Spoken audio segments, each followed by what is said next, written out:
Hey everyone, this is David Brown. Today is June 18th, 2024, and this morning Kim and I started out down in Kent County, Delaware, on the beach off of Port Mahon Road, and we were in search of a redhead.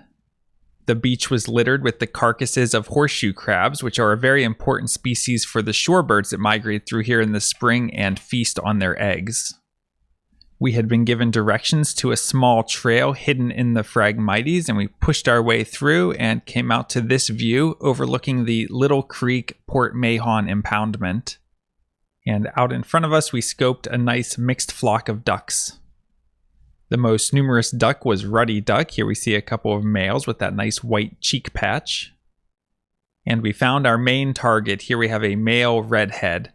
And redhead is a species that is surprisingly difficult to get in Delaware, at least in the time of year that I'm around.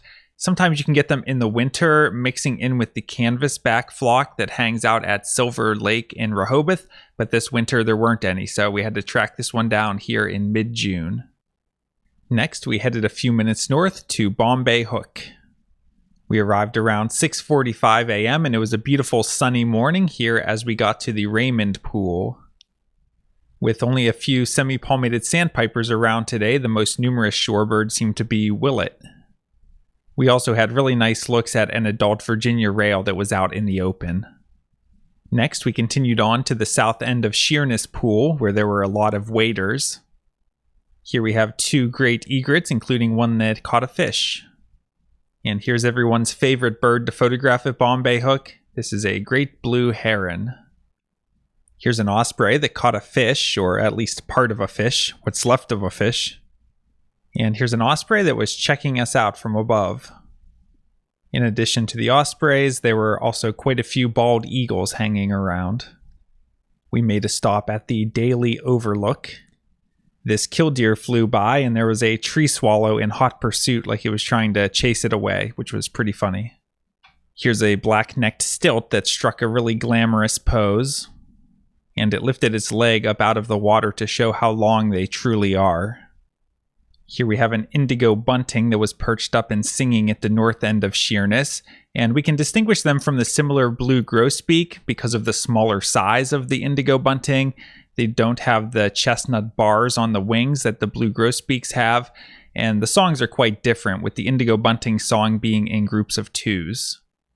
And with the bill closed, we can see it's a more normal looking bill, not that exaggerated, oversized bill of the blue grosbeak.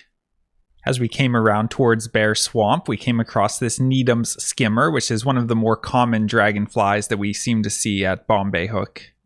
It continued to be a beautiful morning with great lighting at Bear Swamp. Here we have two baby willets that were running around. And here's a closer look at one of the little fluffball willets. It's not really a time of year that you would expect to see northern harriers in Delaware, but I remember that last summer, the grassy marsh across from Bear Swamp was a good place to see northern harriers, and so I scanned out over the grass there and indeed spotted a northern harrier hunting low to the ground.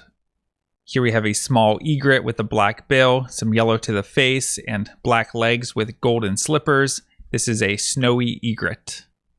This butterfly is an American lady, and the field guide says that these two large spots here are a good way to distinguish it from the similar painted lady. And the flower that it is feeding on appears to be Rudbeckia hirta, the black-eyed Susan. And here's an open wing shot of the American lady. And I can't resist adding an open wing shot of a black-necked stilt coming in for a landing. I really like that white down the back. Here's one of the target species that we tracked down yesterday down at Cape Henlopen State Park. This is a least tern, so it's the smallest tern in the world. Notice that yellow bill and white forehead. We stopped again at the north end of Bear Swamp because this can be a good area to see least bitterns. We quickly spotted this least bittern perched up in the cattails, and there were actually two of them together, and it looked like they might have been working on building a nest. And the fact that we had least tern and least bittern so close together, I think, is just a coincidence. Next, we stopped at the beaver pond to look for night herons, which like to roost especially in the center island here. And we were able to find a half dozen or so yellow-crowned night herons. Here we have a nice adult, but we did not see any black-crowned night herons, although usually you can find both species at this location. And we also got a look at 2 white-tailed deer fawns crossing the road behind their mama. Last year, the beaver pond was as far as you could go, but this year the gate is actually open, so you can continue down the road for a little while until you hit another gate. So you can't go all the way out to the Ali house, but it at least gives you a chance to explore a little bit of different habitat.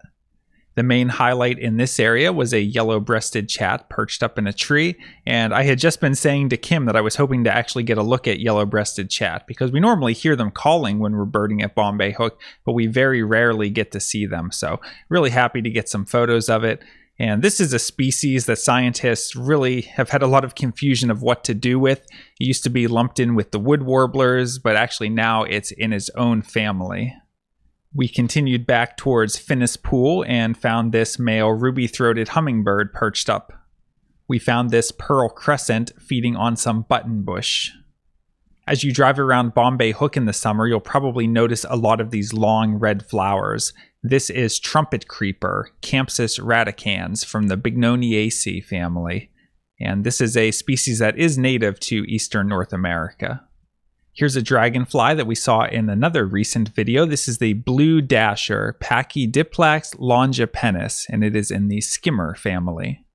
We looped back around to Raymond Pool one more time before leaving. Kim was driving and told me to hand her my camera, and that usually means there's a bird perched up pretty close. In this case, it was a green heron.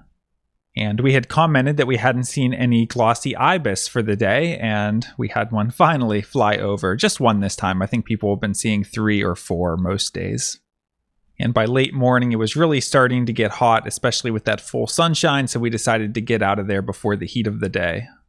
Even with just hitting those 2 spots, we had a really good day with a total of 79 species.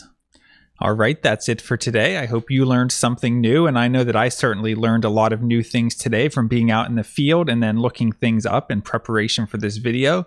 And if there's a new species that you discovered recently, whether it's a bird or a plant or a dragonfly or a butterfly, why don't you leave a comment down below and let us know what you saw. From Lyco Birds, this is David Brown. Thanks for watching.